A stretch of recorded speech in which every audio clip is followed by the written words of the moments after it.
I'm kind of like feeling several different emotions right now, and I think the key lesson out of this is just to be grateful for life, because 1 minute you can be on top of everything, and then the next minute you can just lose everything in a quick second.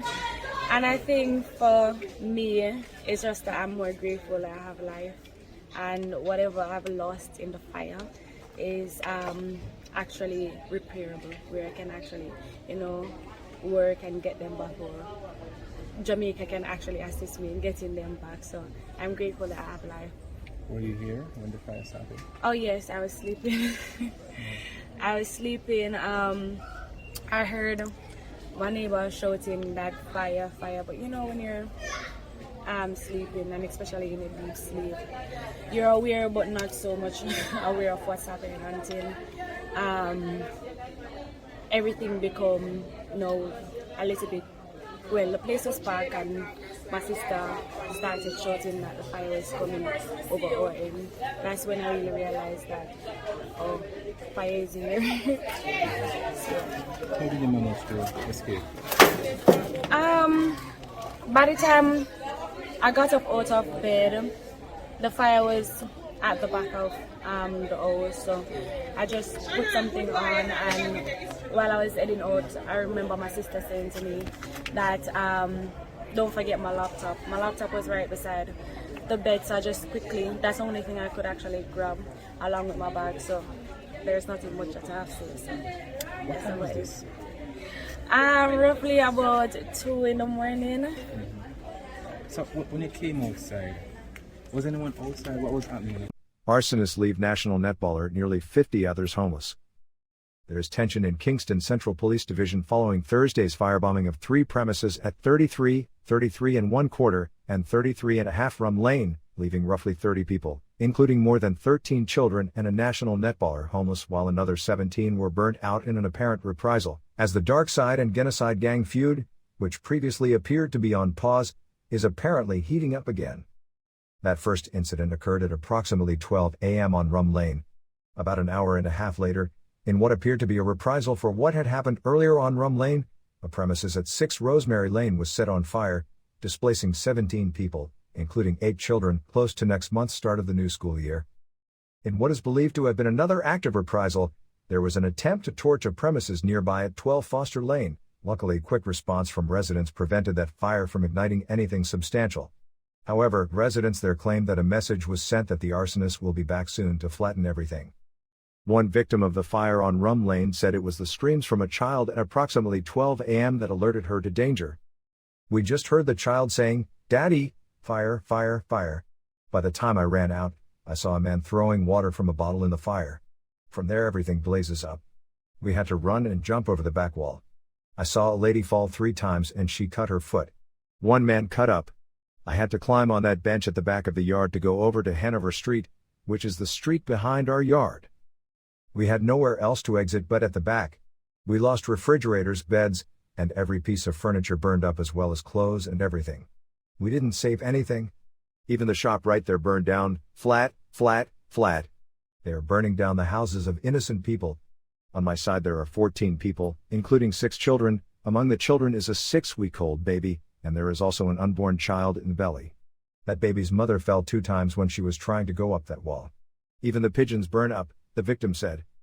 She added, "Everything for back to school got burned. There is no birth certificates and no passports. I purchased everything for my children's back to school and everything burned up. They wanted us to burn up in the fire." All this happened right after heavy rains had just ended.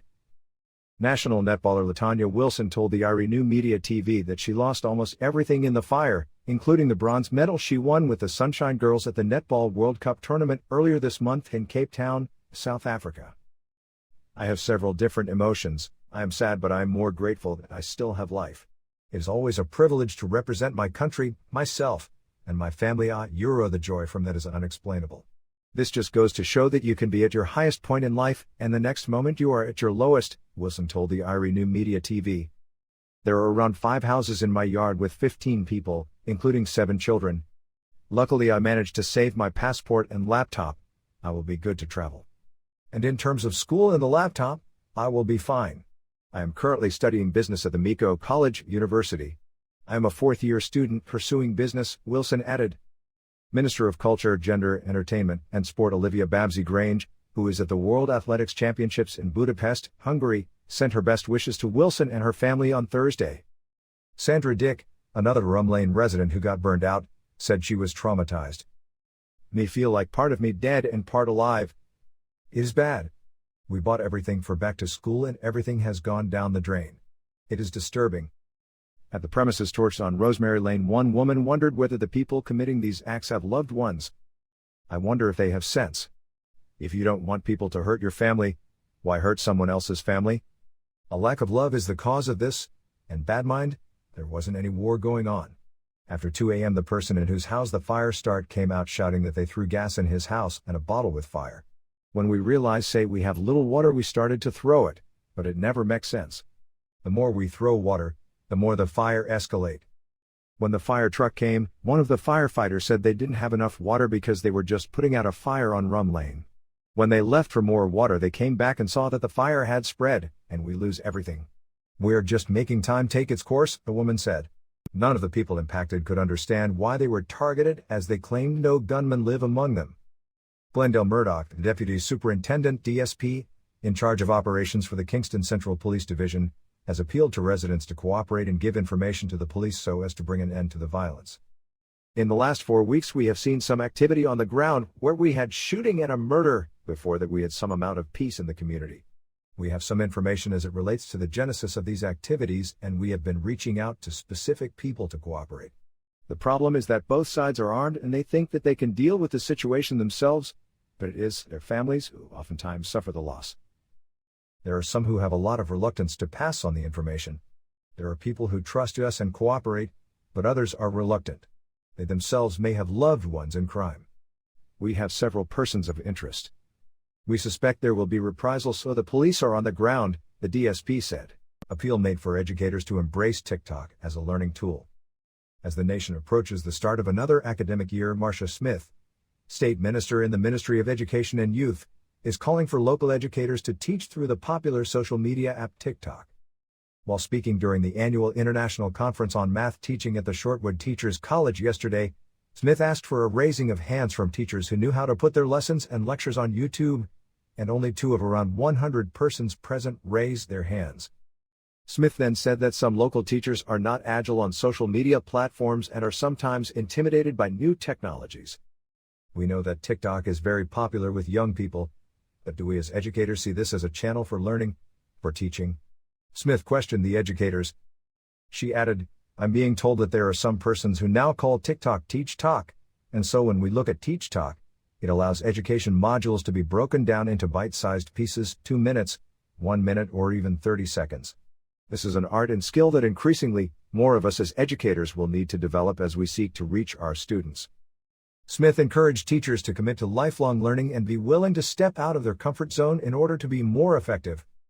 All of us can agree that the world is changing at a very fast rate in how we communicate, do business, and how we entertain ourselves, and related to this is the recognition that we also have to change the way we teach and learn, Smith said. From us in the education sector, we must also focus our efforts on finding new ways to help our people learn and teach better, she said. Embrace STEM. She also called for more Jamaicans, and educators specifically, to embrace science, technology, engineering, and mathematics, STEM. She said that with the digital revolution and the rapid development in the use of information communication technology taking place globally, there is a requirement of basic fundamentals in mathematics, and students need to be comfortable with the subject. In that regard, we are also pushing to have more students embracing courses in the fields of science, technology, engineering, and maths, STEM, to be more competitive in the 21st century global economy, Smith said. She added that many students in Jamaica are intimidated by mathematics, which is not usual in other parts of the world, and fail to master the fundamentals that would enable them to function at a higher level. Mathematics allows us to function at higher levels. It is so important to the development of critical thinking. The government of Jamaica, through the Ministry of Education and Youth, is seeking to address that problem through the hiring of specialist teachers at the primary level and collaborating with the teacher training colleges through the provision of scholarships to get more student teachers specializing in maths or in developing their skills to teach the subject in a more creative way, Smith said. Dr. Claudette Barrett March, acting principal at Shortwood Teachers College, said her institution, in making its contribution to ensuring that STEM is embraced more, will begin to offer a STEM master's degree program to educators, starting in January 2024. She said it is a program designed, developed, and will be delivered by the college's qualified and competent faculty members. The 5th International Conference on Math Teaching and Math Workshop, which got underway yesterday and is themed Numbers Matter, Mathematics Education for Nation Building, Economic Prosperity and Community Empowerment, concludes today. UK police are investigating the deaths of 88 people linked to Canadian self-harm websites. London, AP. British police said Friday they are investigating the deaths of 88 people in the UK who bought products from Canada-based websites allegedly offering lethal substances to people at risk of self-harm. The probe is part of international inquiries sparked by the arrest in Canada earlier this year of Kenneth Law, who has been charged with 2 counts of counseling and aiding suicide. Canadian police say Law, from the Toronto area, used a series of websites to market and sell sodium nitrite, a substance commonly used to cure meats that can be deadly if ingested.